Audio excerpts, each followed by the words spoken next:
The door is closed. There is no answer. It's nighttime, officer. We should come back in the morning.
In your hand, you hold Dick Mullen and the mistaken identity.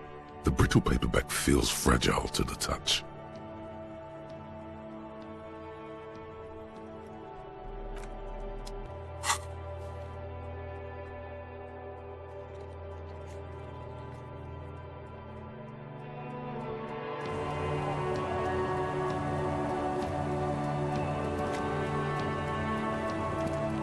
The old woman still sits in her chair, continuing with her chores. As she does so, she quietly hums to herself. The buzz of electric lights blends together with the slow rumble of the ocean waves at night. There's a gap where the name of that song should be. You should ask her about it right now. Yes, I can't really sleep anymore. Only a few hours a night. It happens when you grow older. My suggestion is, don't grow any older than you already are. That's old enough. What's troubling your mind? A lullaby my mother used to sing. I sang it to my kids too. It's an old Samaritan children's song. Surrender to the night. That's kind of grim for a children's song, even if it is a lullaby.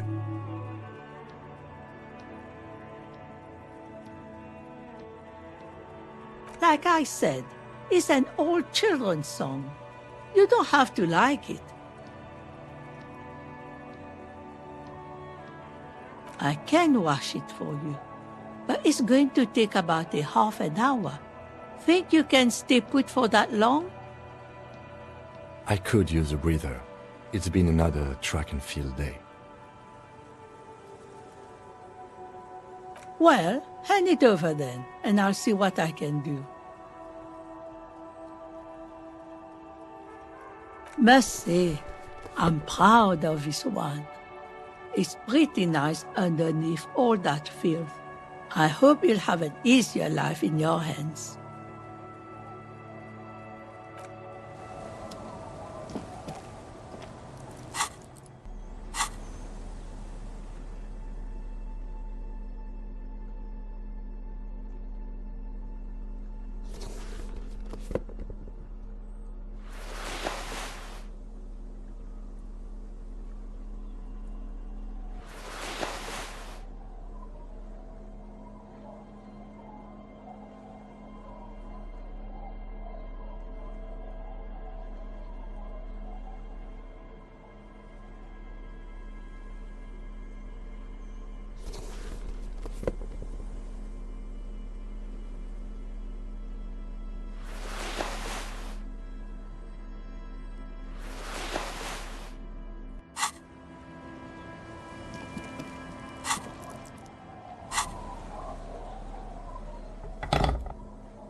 Aye, the sea's gonna calm down soon. I can feel it.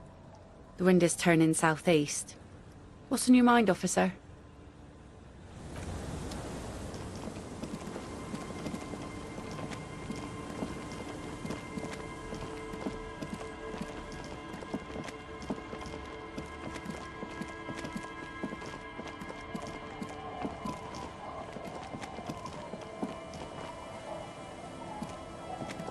Don't call Abigail.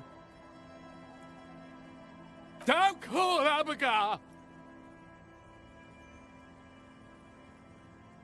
He snorts and beckons you to lean in closer.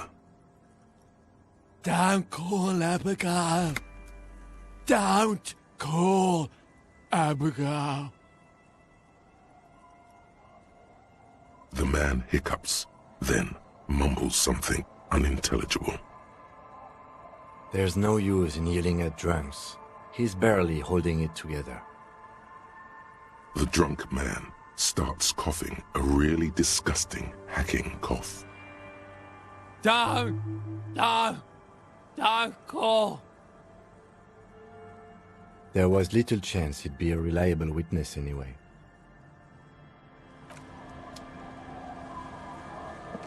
Tequila sunset.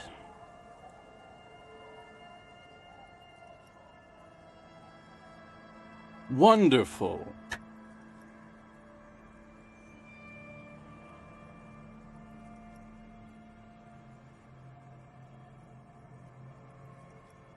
Classy. Hey, Spiral Boy, you gonna share that?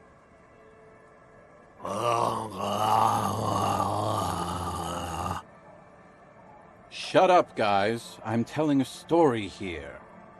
Something happened to you. Something happened to me, too. My actual name is George, but around here, you already know. I was once a reasonably high net worth individual, a founder/junior partner at a high-concept creative services agency. When my story begins, I had just landed a major contract with an insurance firm. I used the profits from my agency to finance what I called a cultural incubator. Abstract value generation, value per person, high-concept stuff. I developed the paradigm, worked within the paradigm, but the burden of leadership weighed heavily on me. So I went jogging every so often to keep myself sane. 22 full-time employees, an all-star team, a potentially historical set of individuals.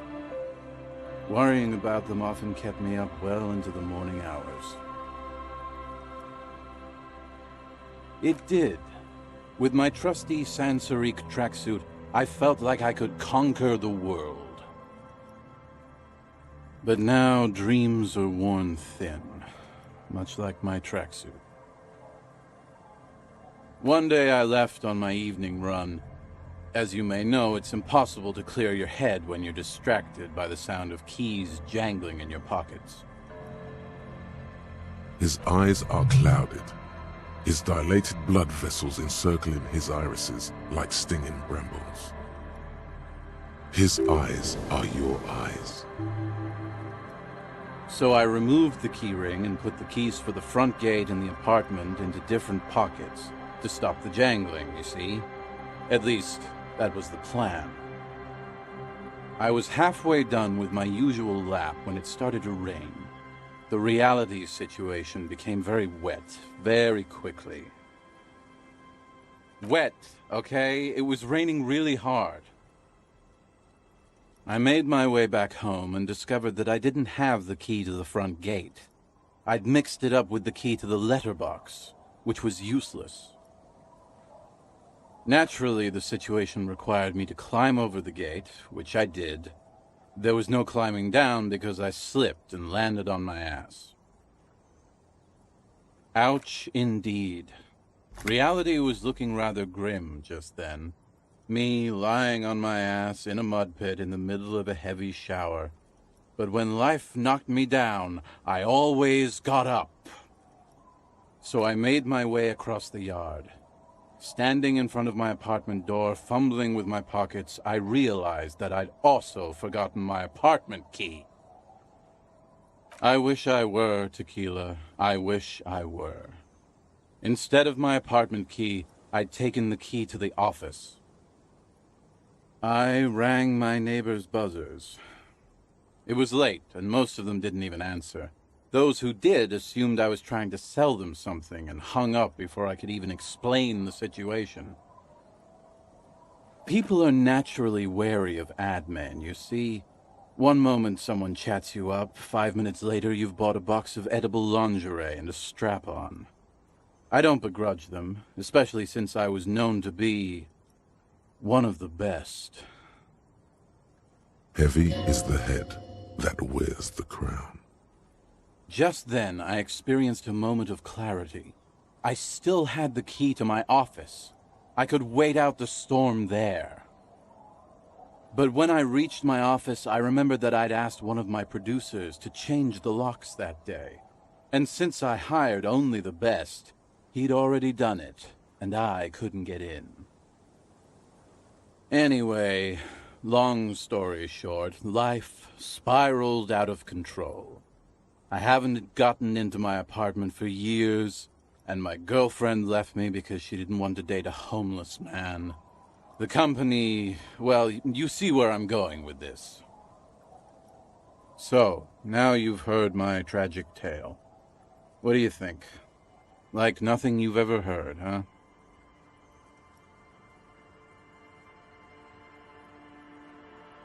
Tequila, I've thought about this series of events for a long time. If there was anything else to it, I would have thought of it by now. Why didn't you go to the authorities? Well, at one point they came to me, but, you know, I didn't have any ID on me, so they tossed me in jail for 2 days. I can't say it increased my faith in the RCM. No offense, gentlemen. Yeah, maybe I've exaggerated certain parts over the years. When you tell a story too often, it begins to take on a life of its own. But what matters is that it's true to my subjective experience. Anyway, that was all the story one bottle gets you. Almost. Truly, he has the soul of an artist.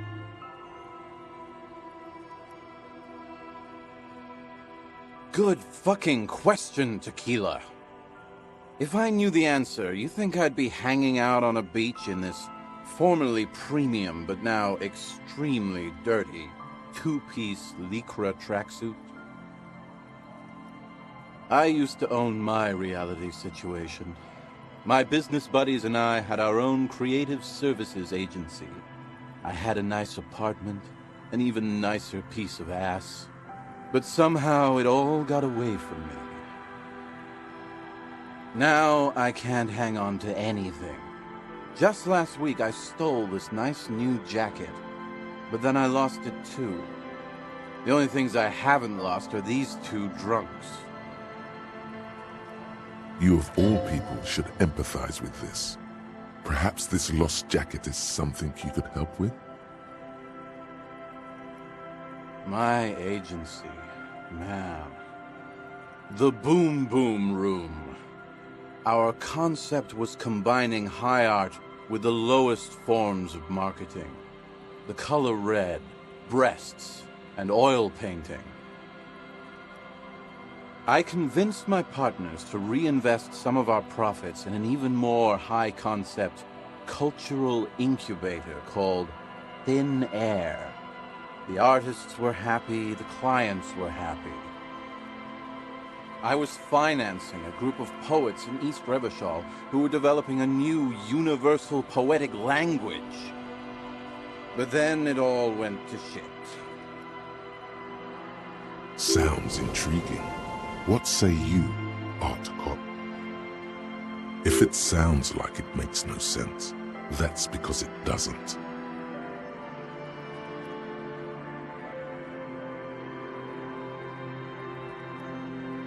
I know! It was fucking awesome! Too bad I went on a jog, unleashing a cascade of doom that washed it all away.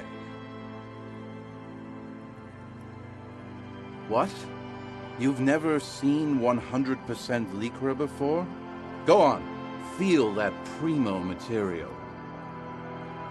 Pretty nice, huh? This might be one of the last of its kind. Should probably be in a museum, honestly. Good God. It's nearly impossible to describe how dirty this texture is. It's like rubbing two jellyfish skins together. You feel about 15% less human for having touched it. Randomized trials have also found Lycra, TM, to be associated with a number of exotic, highly malignant cancers, so you also have that to look forward to. And then there's the smell, but you don't even want to think about that. Wow, you're lucky. He never lets me feel it. That's because your paws are fucking filthy, Rosie. We're right next to the bay. You could wash them any time. My fellow members of the Union of Moribund Alcoholics? They're exactly what they look like. Hey, tequila! You want to buy some speed? Shut the fuck up, Rosemary. He's a cop, remember?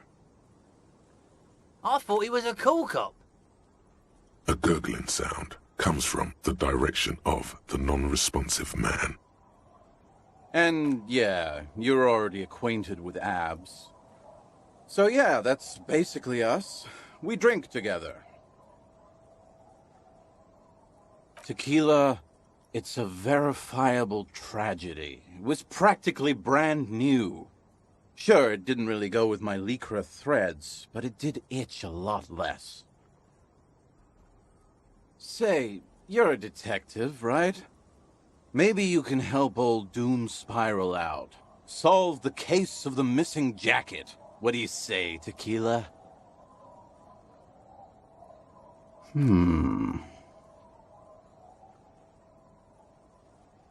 Nah, this isn't it. Found? That's medium concept stuff. Totally not my style. It's a big world out there, Tequila. Lot of lost jackets in it. Don't know why you'd think this could possibly be mine. Hey, Doom Spiral.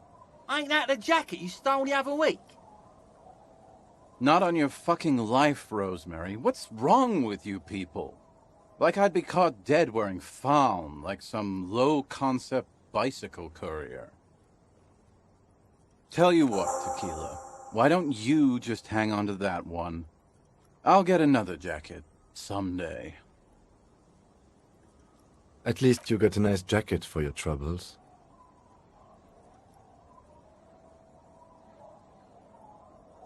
I do.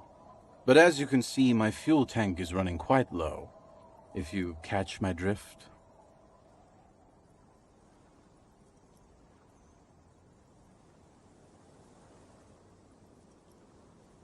No.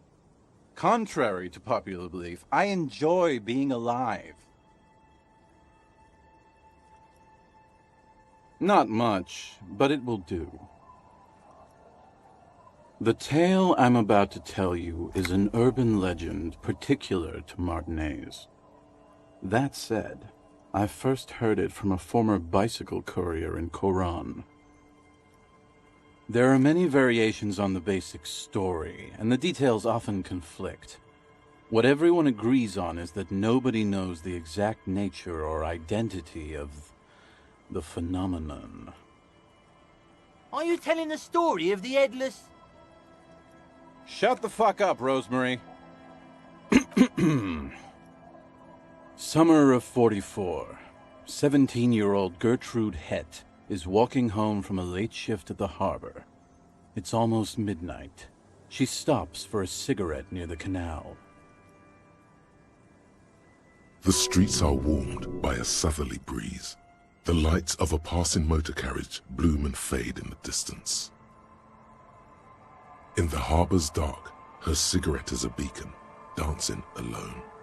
The image comes to you effortlessly, as though you'd walked the same streets yourself 1,000 times. Our heroine finds herself enjoying the peace and quiet the canal provides. What she doesn't know is that her peace is about to be shattered. From behind her comes the clattering of hooves. Startled, she turns around, and what does she see? What? No, I told you this is a Martinez legend. It's a man. The pause is long and dramatic. With no head on his shoulders. Wearing a found tracksuit, searching for the legendary found cap that went missing when he lost his head. I thought that he rode a headless pig. Well, there are many versions of this story, the most peculiar of which has the headless found rider riding on the back of another headless man. If I hadn't lost my keys that one time, I'd agree with you. But life is a cruel mistress. Gertrude Hett may have been the first to witness the headless found rider, but she wasn't the last. Oh no. Tell him about the two feminists by the locks. Fuck, Rosemary, they were dating. No one said they were feminists. Everyone always misremembering this stuff. This wouldn't be the De Ponte Delgado case, would it? What? You know it. I've read the case file, but please, go on. Right. Early autumn of 46. Ula DuPont and Eva Delgado are fishing near the waterlock long after the sun has set. The wind picks up. A sky already dark now blackens. Water starts falling from above. The first cold rain of the season. Two women stand on a small outcropping of rocks. One of them is wearing a purple raincoat. Thin lines reach out from the rods into the sea. Small droplets start appearing on the surface with increasing frequency. The women are caught in the downpour. They act quickly. Eva gathers the rods whilst Ula turns around to reach for the tackle box. When she sees something, her shriek is so violent that the residents of the nearby apartment building believe lightning has struck. But there is no lightning. Only a heavy downpour and the silhouette of the headless found rider looming on the horizon. Ula makes a run for the shore, but Eva slips on a wet rock and disappears into the cold, cold canal with nary a sound. Her body is never recovered. Word on the street is that she, you know, gave herself facial deconstruction surgery. Real grisly stuff. That part, at least more or less, corresponds to the case file. See? Told you. Anyway, that's the story of the headless found rider. Pretty crazy, huh? Well, Tequila, that's part of the legend. No one knows for sure. There are a couple of possibilities, though. Some say he was an undercover cop who blew his cover and got beheaded by the vicious gang he had infiltrated. Now he rides, searching for his lost-found cap, plotting revenge. Others claim he was a professional jockey who veered off course during a steeplechase, ended up in somebody's backyard, and got decapitated by an exceptionally taut clothesline. Personally, I think he was just some guy who hanged himself from a really tall tree, and the fall was so violent that his head came clean off. Coincidentally, at that exact moment, a horse happened to pass under him, and his beheaded corpse mounted it, where it remains to this day. But then, no one really knows. For some reason, this does strike you as the most plausible theory of them all.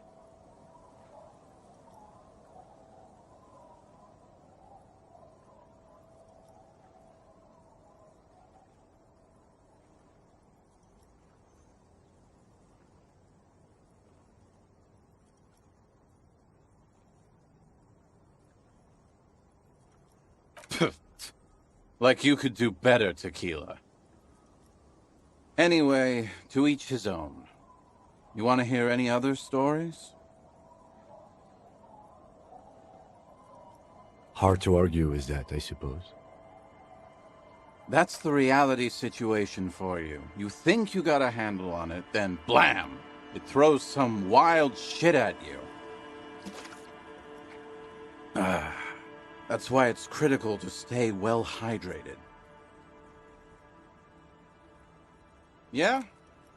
Why don't you go eat shit, Tequila? There's no way you know a better one than that.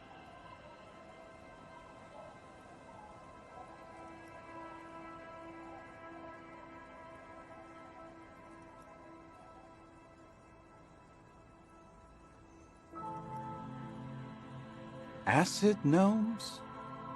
Sounds like a stupid, low-concept band name. Yeah? Why don't you go eat I have to admit, that's pretty high concept. Still not as awesome as a headless rider in a found tracksuit, though. Yeah? Why don't you go eat shit to giants? That the best you got? Give me a break, Tequila. Yeah? Why don't you go eat? Do you always try to pick the lamest option possible? Come on! Yeah? Why don't you go eat shit, Tequila? There's no way you know a better one than that. Acid gnomes? No one knows. Some say he stalks Martinez to this day, and can be seen near the canal when the clock strikes midnight. Ooh. He won't, though, because it's just a stupid legend. Aye, I saw him one night when I was right shit-faced.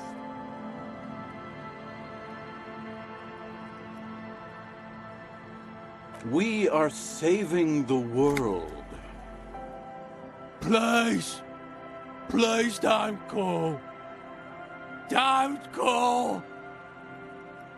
Okay, we're drinking. We're drinking alcohol. That's what we're doing. I tried to save the world once, a long time ago, with enterprise, creativity, and willpower. But that didn't work out.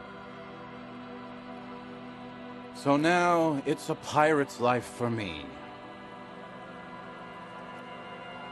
What's in a name? Hey, Spiral Boy, you gonna share that?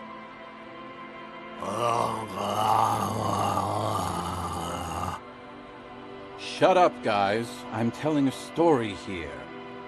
Something happened. I was once a reasonably... So you don't want to just hear the same story again. I actually do have one. The strangest of them all. But I'll need to fortify myself before I can tell that one. Do you have anything to fortify old Doom Spiral? Tell me you got some story juice. No. Contrary to popular belief, I enjoy being alive. If you find any, I'd be extremely grateful. Okay, let's step aside for a second. I have something I want to talk about.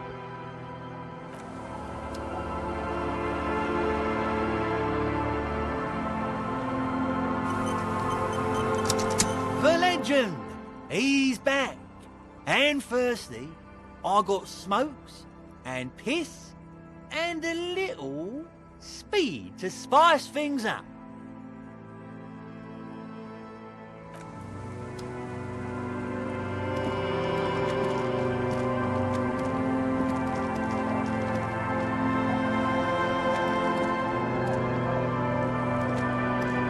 I've been meaning to have a little chat with you, but your sense of style. It's just, well, you look more like a high-flying businessman than a police officer. That's right. You're an entrepreneur of the peace, here to disrupt legacy law enforcement with buzzwords and privatization schemes. There's nothing wrong with it per se. It's just a little much. You know the expression, the clothes make the man? The right outfit in the right situation can make all the difference in the world. Let's not get ahead of ourselves, Detective. A warm smile. Anyway, we should probably get back to the case. Let's go.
Heavy wooden doors, more than twice your height, stand shut in front of you.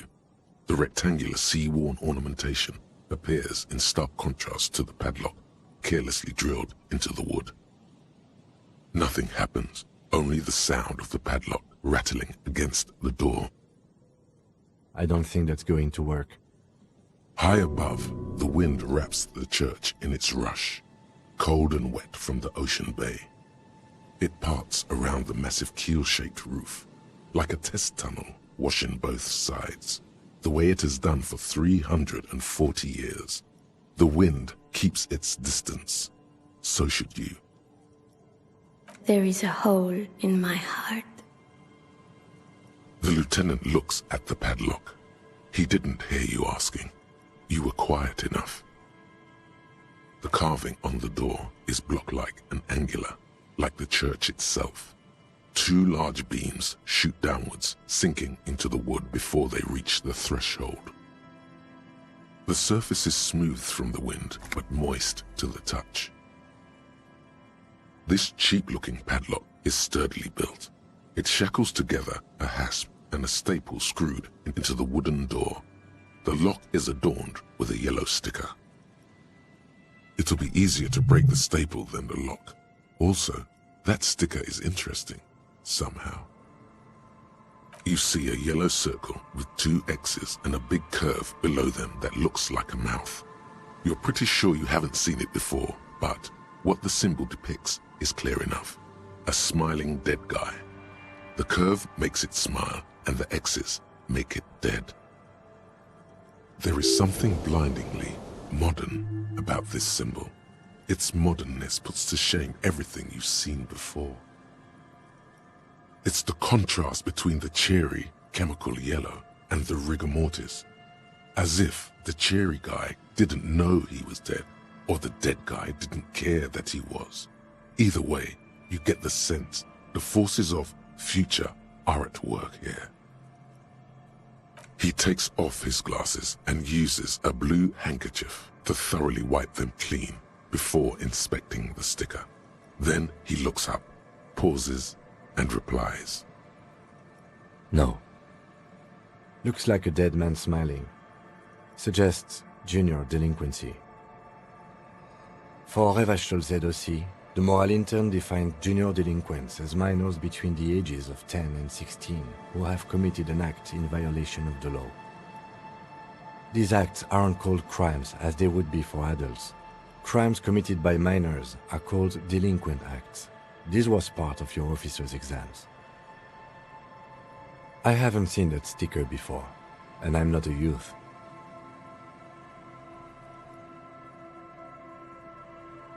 That level of conceptual thinking is not part of my skill set.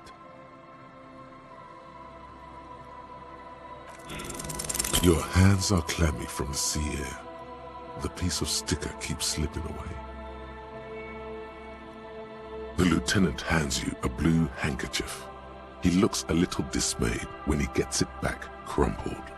However, it should be easier to peel the sticker off now. There's nothing like the sound of a sticker unpeeling. Now it's stuck to your thumb.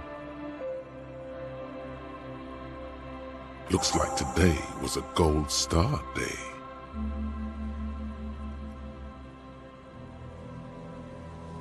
The padlock passes through a staple that's been hastily attached to the wood.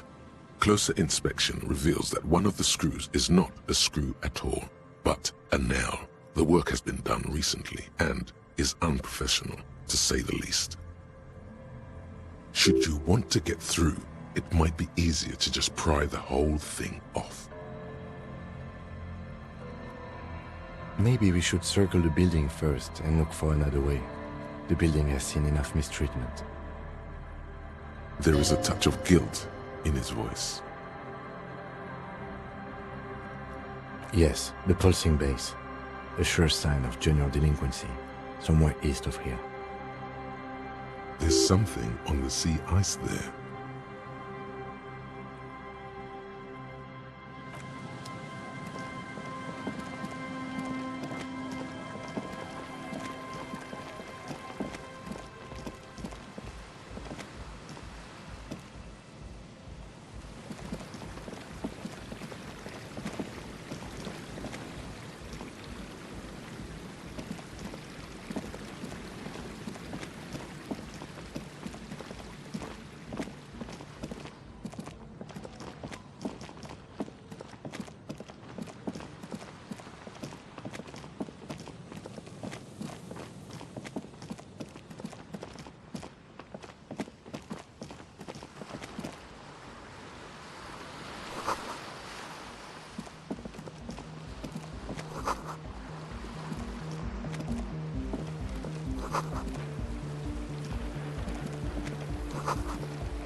A pane of eternite has been planted into the snow. 2 poles are holding it up. Barely holding it up. It could fall over any minute. A stronger gust of wind might be enough. It looks like a makeshift bridge. Could be convenient. The pane falls into the icy snow with a soft thunk. We should ask that girl on the ice what's going on here.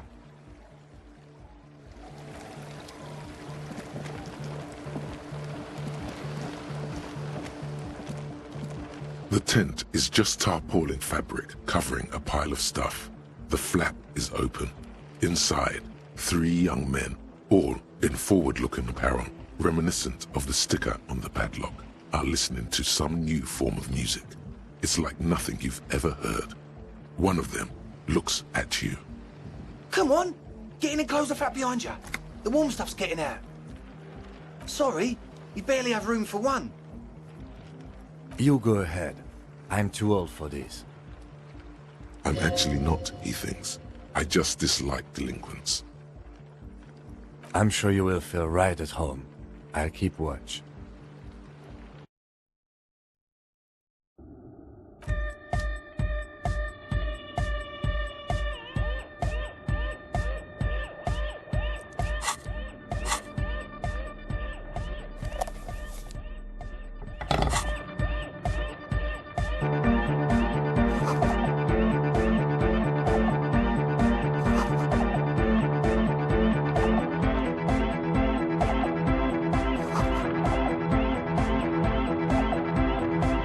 young man with peroxide blonde hair holds up a Harman Welshi tape player, nodding along to the music. He looks at you with a knowing smile and says, Hardcore! It's hardcore! Skibbity, skibberdanger. I am the rearranger. could there have been a right way out of this garden of forking paths, you think?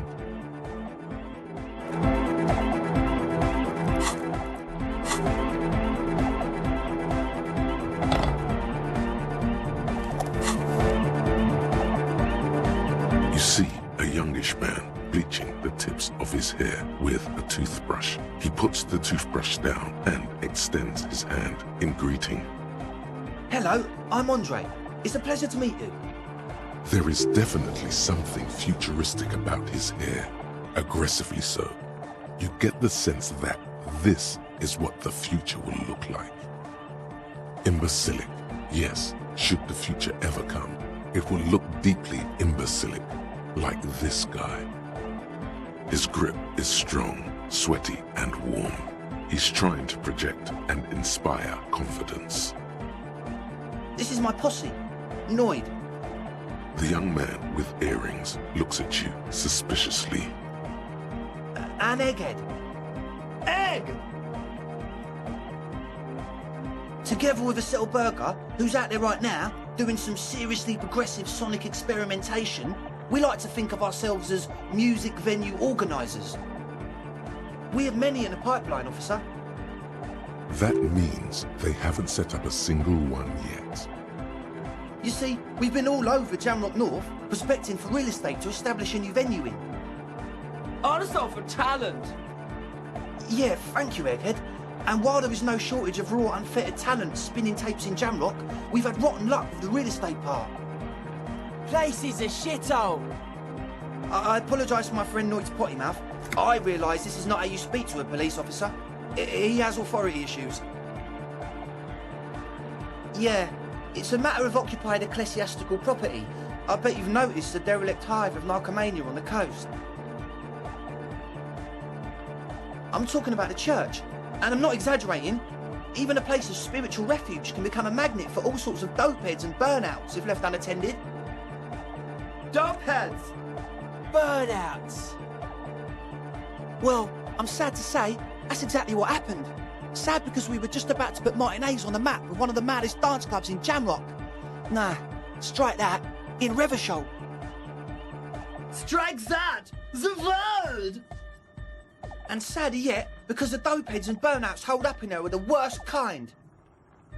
He leans back a little, watching you with a steady, serious gaze, letting you imagine just how bad those dopeheads and burnouts really are.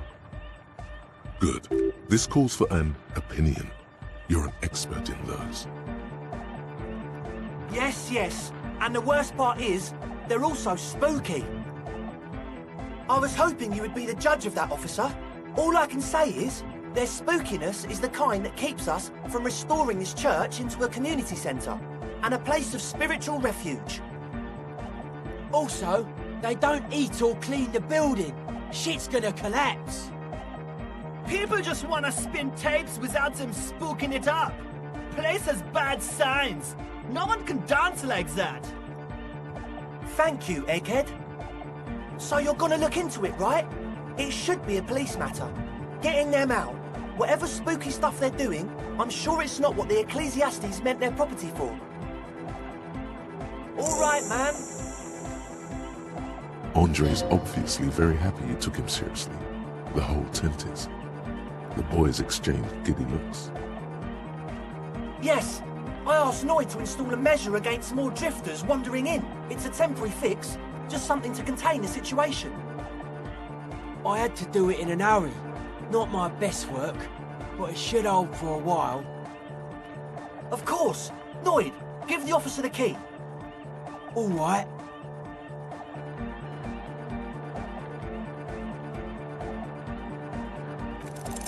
You sense the trajectory of the little piece of metal and plastic. The object makes a small ringing sound as it approaches. Just the tiniest chime to your left. Ka-ching! The key hits your palm. The speed freak's nod to you approvingly. The speed freak nods to you. A respectful nod. You proved something here. Not long. Like a week, maybe?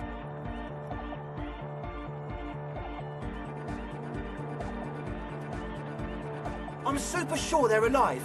I mean, come on. I'm at least 90%, maybe 85% sure they're still alive. Somewhere in the ruinous past that led you here, there was something called exams. You may have learned the term involuntary manslaughter there. Yes, I do. I listen to Channel 8 all the time. I know about crime stuff, and I assure you, officer, this is not what's happening here. I'm at least 80% sure they're alive. I mean, come on. Most people aren't ever that alive in their entire lives. I knew you'd get it. You're one smart cop. He nods attentively, ready to answer the questions of one smart cop. Sure, man. Tell us what you want to know. Let's do it. Truth is, I don't really know. None of us do. I don't even know how many there are. All we've seen are glimpses. Well, there's also the machinery. When I first scouted the place, back in February, it was abandoned, empty. Took some time getting the crew together. So about 2 weeks ago, we came here hoping to set the stuff up. Suddenly, there are all these strange machines lying around in there. One of them has wires running into bowls of water. Wires into water. Never seen anything like it. Andre, tell him about the feeling. Oh, and it felt like there was something in there with us, watching us from the dark. No, the other one.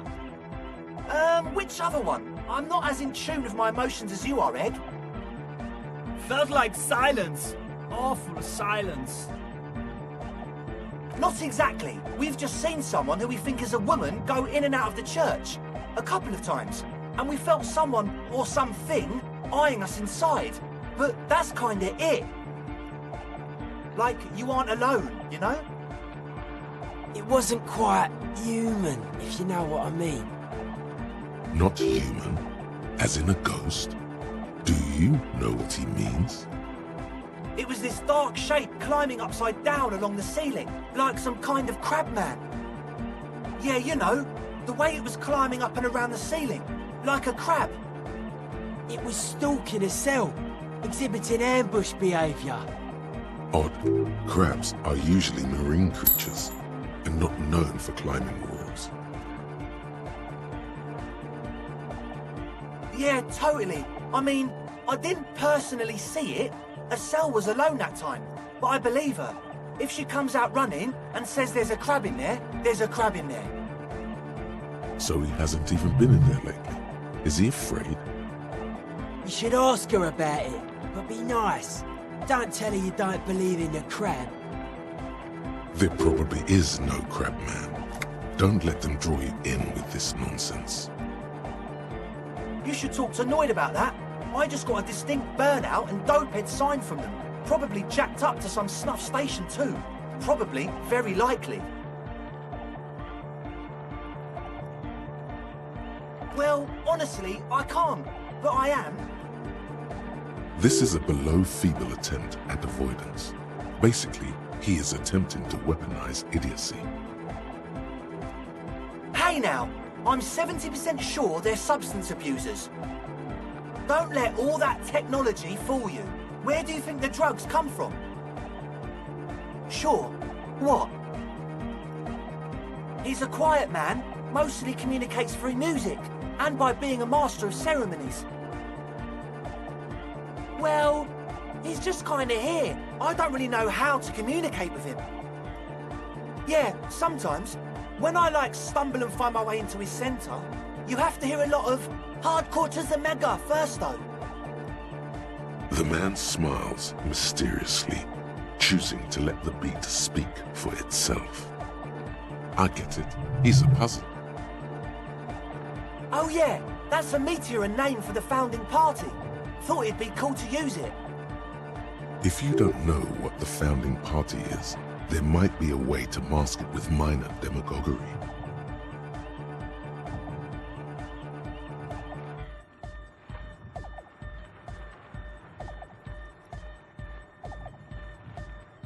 Come to think of it, I've never really looked them up, you know.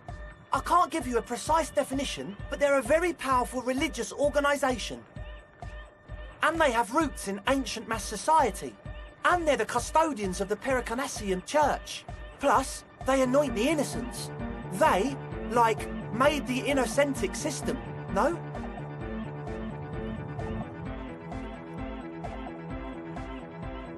Totally.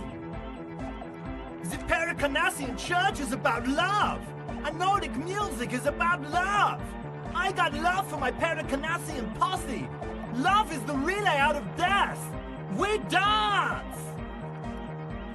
Love is hardcore. Unity. Unity. Make some noise for my Insulindian posse. You feel it. The anodes and the cathodes coursing through you. Your big toe starts tapping along to the base, as if testing the waters. Feels good. Oh yeah, it can. He's coming around. You're getting it.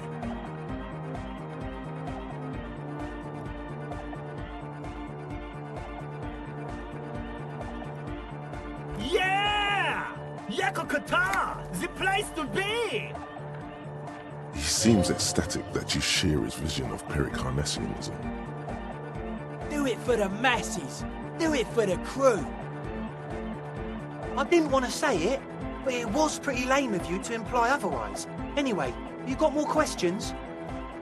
The one with the large head is still looking at you, nodding his head, waiting for your body to start moving.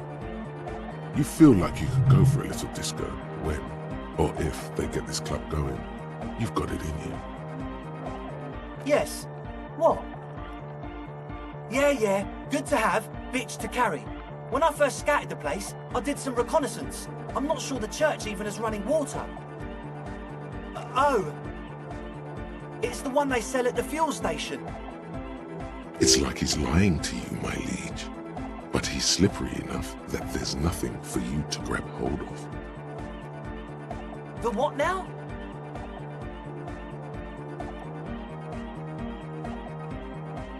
Oh, the old Ultra. He's like an actor, looking to the souffleur for his line. I have a major sinus infection, stuffy nose. We all do. Shit's all blasted up. Winter, can't even breathe. Yes, that's all Nosefed's doing. Without the Noser, I'd be drowning in shit right now. Nosefed is the shit.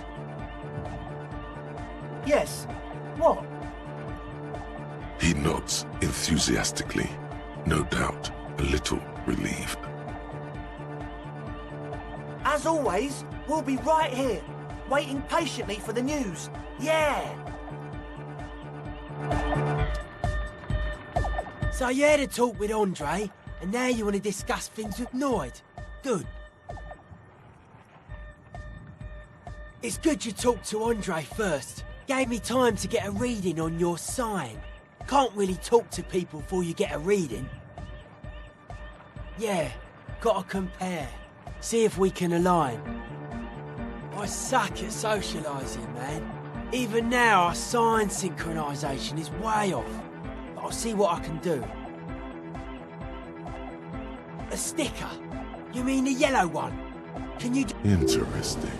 He wants you to describe it, though he already knows what it looks like. Seems like my creation has found its way into the legal bureaucracy. What did you want to ask about it? Simplicity was brought to us by classical solarist modernism, but that was a tasteful, harmonious simplicity, right? Well, hardcore is not tasteful or outwardly harmonious. It's a warning shot. This will be dangerous. The echo of man's loss. haunting him. The sticker, the clothes, the music, same thing. Not alone. Many people are thinking the same thing right now. There's a gathering at the Palaceum. The beat is the same for all. The dead guy's smiling. He defeated history. We are living in the age of history, and in the eyes of history, we are always already dead. How can we ever smile then? Because history is a lie, and so are its deaths. The present moment and life are the hardcore. The hardcore expels death. Or maybe he's not dead. Maybe he's just really ecstatic about the beats. Yeah, that interpretation holds. I guess one could write an entire treatise on the thing. But what for? Nah. Still strongly out of sync. Stage gamma disalignment. You heard me. Weird stuff. Specialised. There was a data processor and some sort of long-wave machinery. Wires going into water. Gives off a spy sign. Or some fucked-up Samaran science sign. You know, the kind that goes head first into the supernatural.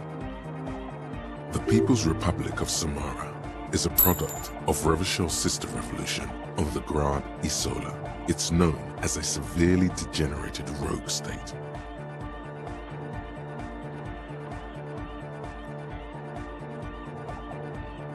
I know, man. I was just talking about the aesthetic.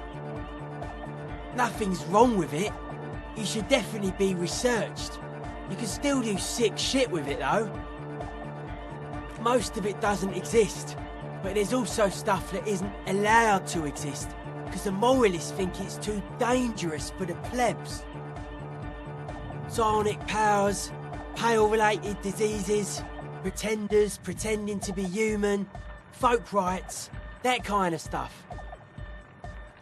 The hardcore aesthetic is esoteric. It's not meant to be discussed with the law at this moment. I can see that. Further sign matching would do good for us. One way to achieve sign synchronicity would be by getting us into the church.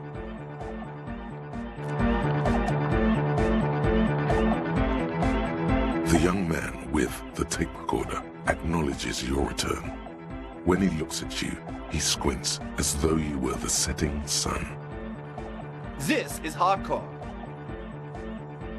Hardcore! Hardcore to the mega! Here comes the night!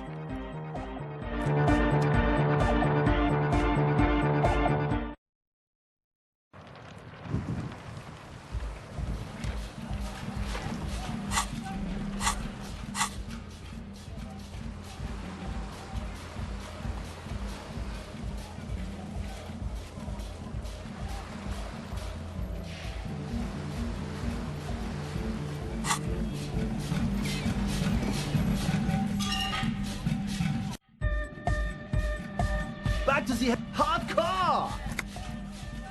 Hardcore! Hardcore to the mega! Internally coherent. All core! All right! Yeah! He furrows his brow as his very large head traces the sublime invisible movement of the music in the very real air of the stuffy tent. Hardcore! Ah! Is it though? One mind, one spirit. There's no other world. There's no other life. True. Hardcore. Hardcore to the mega. Internally coherent. All core! All right! Yeah! He furrows his brow. Hardcore! Ah! The question is, what is the question?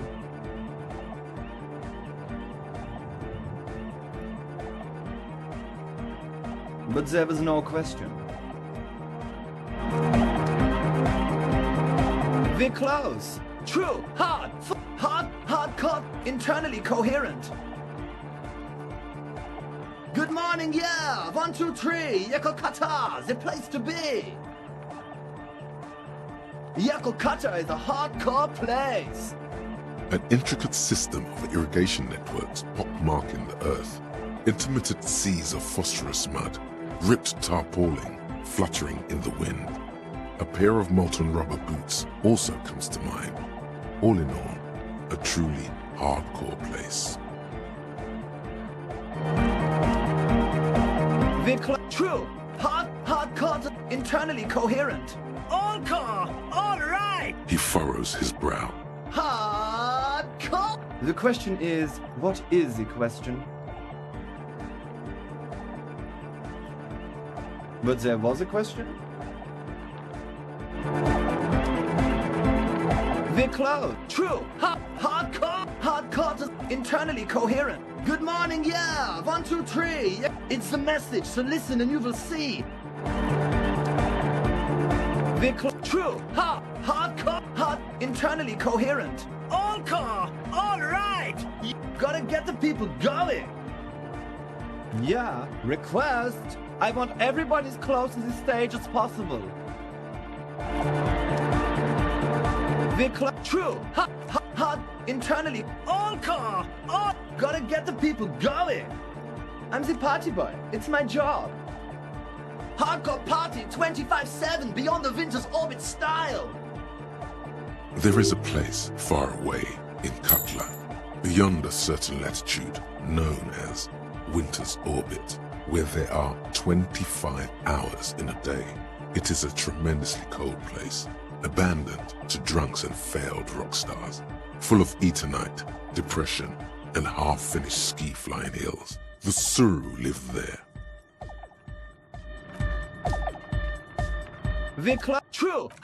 Hardcore. Internally coherent. All car. All. Gotta get the people going. I'm the party boy. It's my job. 2 on a track. Watch your back. Watch out for the heart attack. We're true. Hardcore. Hardcore is a mega. Internally coherent. All car. All right. He furrows his brow. Hardcore. Ah! The question is, what is the question? But there was... We're true. Hard. Full. Car. Hardcore. Yeah! This young man adds a capital G before the H in his yegs and args. This produces a guttural, Gutwaldian accent and makes him sound more animal, more in it. Or maybe it's not Gutwaldian. Maybe it's Oranese. Probably an homage to Oranje, where Arno van Eyck is from. Judging by his name, could you be listening to an Arno van Eyck creation right now? You know about him?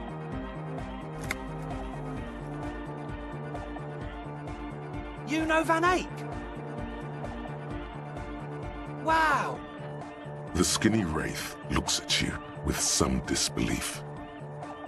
So am I! So am I! Oh, is that why they call you Egghead? Because... Egghead to the mega! The K became the G! The boy became the man! The Advent?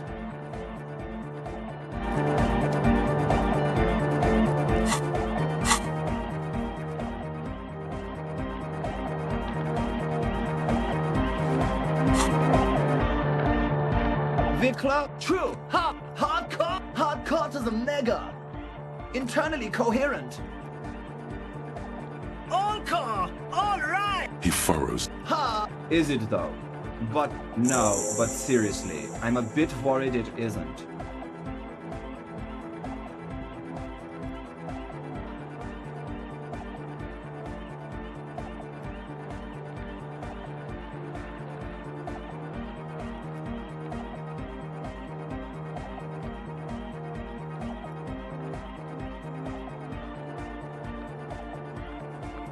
The skin on your back is crawling. For a second, you can't even hear the music anymore. There is a hawthorn tree on Rue de Saint-Gislain, right next to the canal. Don't be alarmed. Everything is okay. He isn't actually worried. Everything is still super hardcore.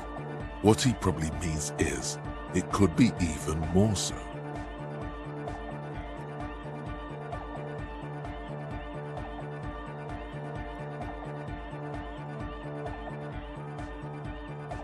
Lungs are for love!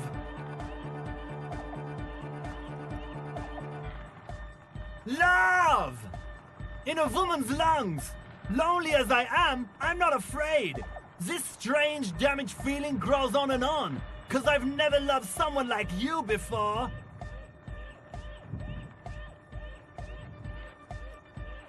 There's nothing wrong with it. I'm still in love with the hardcore. Sometimes I just feel like anodic music is in its infancy, you know? For example, take this Arno van Eyck jam I've been pumping for the last month, and will continue pumping for the rest of 51. Isn't something holding it back from being hyper? It's like it's only ultra. I think it's super hardcore, but you're right. It's not hyper hardcore. If anything, it sounds a bit proto, like it's not fully formed yet. You might be a moribund alcoholic and a failed cop, but you are pretty certain a thing cannot be both proto and hardcore.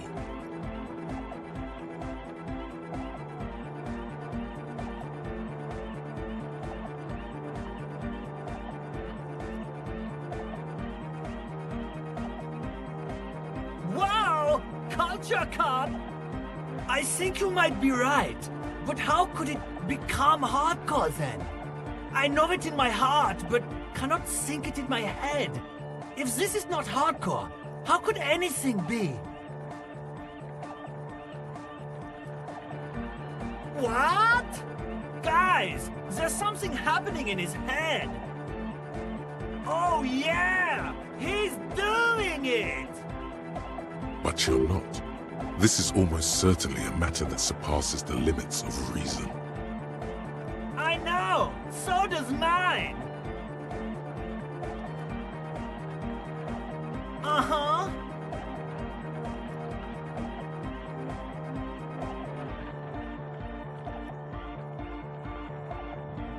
Oh. No!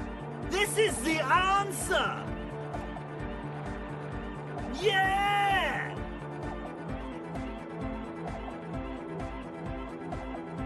No nation, but transnation! No war, but class war! He's not a communist. It's just something he likes to yell. He picked it up from a tape jockey at the Palaceum. She was a communist, though. Yeah! With the rebel yell!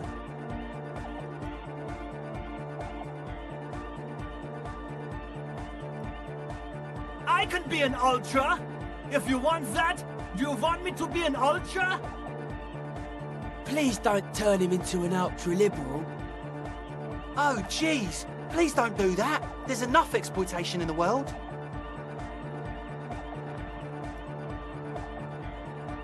Aye!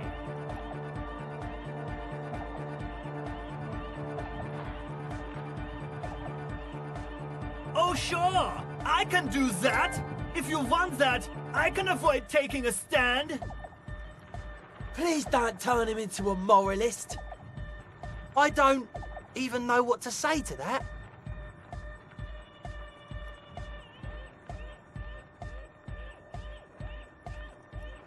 Aye! It's time to compromise! I'm swiftly moving toward a solution which pleases nobody.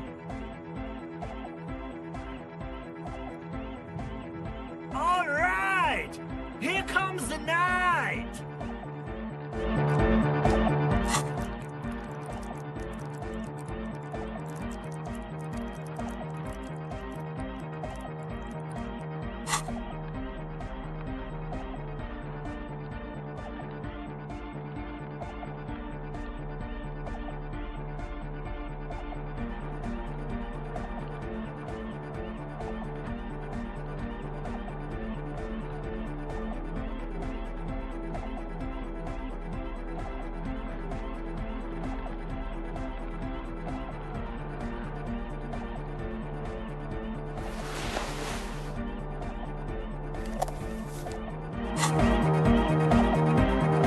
much. Incremental progress! Yeah!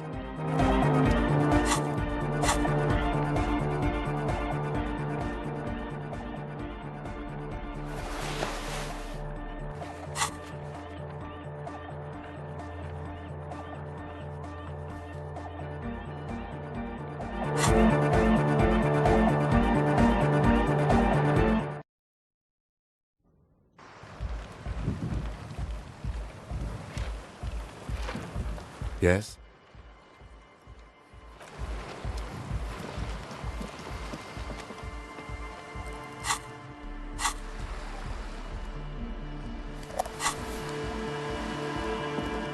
A shaggy-looking girl in her late teens or early 20s kneels on the ice with an electronic contraption in her hand. Hearing you approach, she looks up. Oh. Hello there. She must be Estelle, the last of the speed freaks, posse. It's cold out here, but she's not wearing a hat. She must be freezing. Huh? So should you.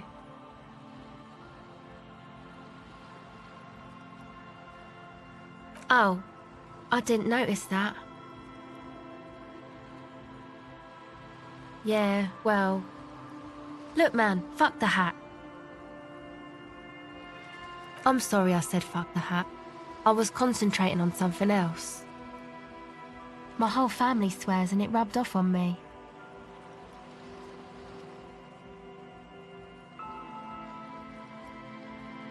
Oh, that. You're not going to believe me. There's no point in me telling you. She's less prone to blurt it out, crab man, than the others. Okay. I went in and I saw a woman next to one of those machines there. Noid calls it a mainframe. She was dressed like someone who's been raised by their grandmother, you know, strange old clothes. Had this absent expression, didn't say anything, just stood still. And then, you know, right behind her, a man crawled down the wall. Upside down like a crab, down the church wall. I think the woman didn't even know he was there. He was completely silent. He stopped right before he got to the floor, then just hung there like that, looking at me. Right at me. I fucking turned around and walked out. End of story. Like a crab, you say? It was too dark. I couldn't tell exactly. Come on, she obviously could. She already went into detail. He looked like a banger, okay? He was all muscular and stuff. Had a mesh tank top. I know it sounds ridiculous, but that only made it scarier in a way. A crab and a banger? Yes, a banger. As in a mess gang member. I know what it sounds like, but that's what I saw. I don't blame you. I mean, I wouldn't believe me either. I'm surprised Noid did. Andre I expected, but Noid... My associates? I haven't got much to say about them. Sorry. I just don't tell people about my friends and who they are and so on. I don't provide information on them. To the cops. Me? I'm a silver bird. A silver bird feels strangely familiar. Was it an expression? And if yes, then for what? Then your mind slips and the thought is gone. Don't know what makes you think it'll be any different later, but... My associates? Of course I do. I just don't tell people about my friends and who they are and so on. I don't provide information on them. To the cops. Don't know what makes you think it'll be any different later, but... This is a portable recording device. It's for field recording. Low quality, but still. Actually, just one wire. I picked on it till the braiding came loose. the wire leads to a contact microphone. A contact mic records sounds from inside things, like this ice. Your mangled brain would like you to know there is a boxer called Contact Mike. No. You're welcome. Yeah, I record stuff with it. No. This is a contact microphone. It's for recording inside solid objects. Contact mic just beats people up. An entire litany spews forth.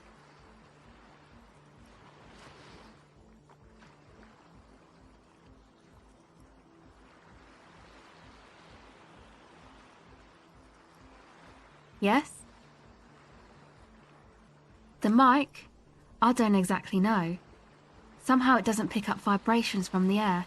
The book said it only picks up structure-borne sound, if you like technobabble. Same place I got the recorder from, the Palaceum. Oh man, you haven't been to the Palaceum? It's the coolest place in this whole drug-addled shithole. It's a music club and a synthesizer workshop on Boogie Street in Jamrock. Musicians live there, like real musicians. I once saw Arno van Eyck. Thinking about it really cheers her up. It's a long way from here, though. Oh, yeah. Egg's really into him. Maybe even too into him. He's a pretty intense personality. I don't know what that means. I don't know what that means either.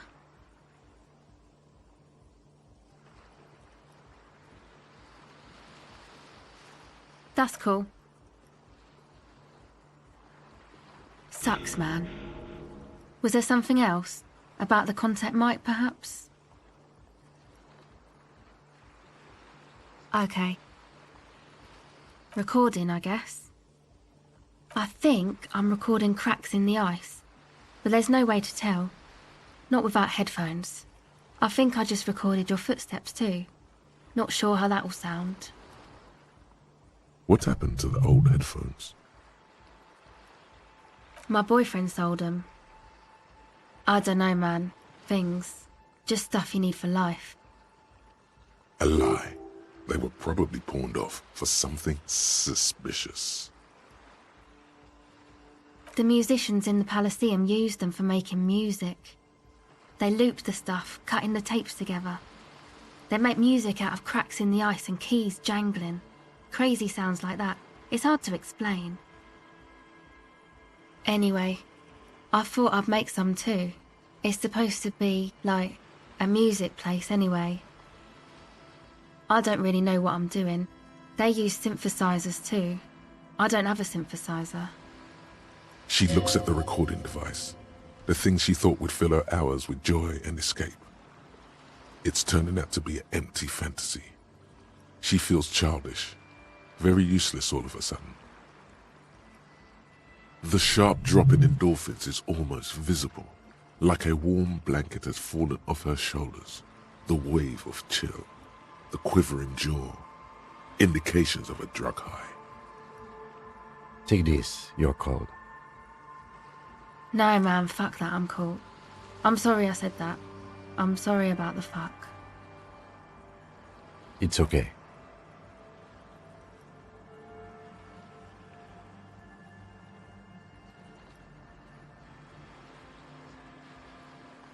Yeah, maybe you were right about the hat.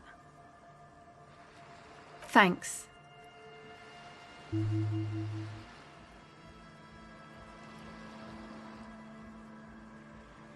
Yeah, the boys think it could be a place, like the Palaceum or something. Stupid. It's really not gonna be a Palaceum, that's for sure.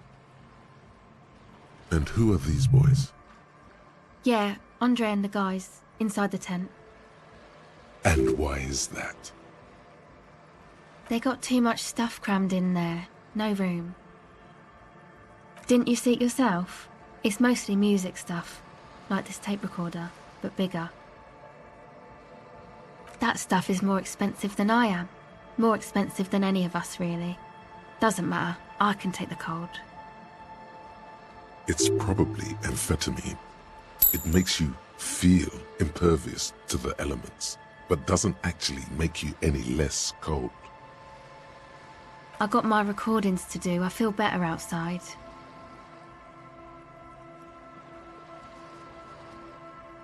Go ahead. It's supposed to become like a club for anodic dance music, like that new style of synthesizer stuff they play at the Palaceum. Except that, yeah. The floorboards are twisting, and the shooting beams are slowly cracking, like bones. Far east of the Golden Delta, beyond the industrial port, there is a black patch of unlit coast with the smallest creatures on the ice. There will never be a club for anodic music here. Not in a million years. You know, anodic, cathodic, music that's made with electronic instruments. Synthesizers and tape consoles, microcomputers too. Anything that uses electricity, but isn't guitars. Also found sounds, stuff like that. This is an evolutionary step up from amplified instruments, which in turn are a step up from acoustic instruments. What comes after it, you wonder? A black-tinted nothingness, or something finer? Go ahead.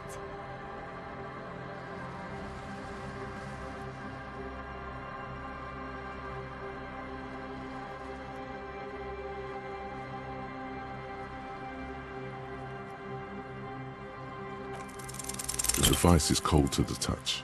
An angular Omicron logo adorns the yellow plastic cover. Underneath you see a reel of tape rolling. You put the device back on the ice. Okay, bye.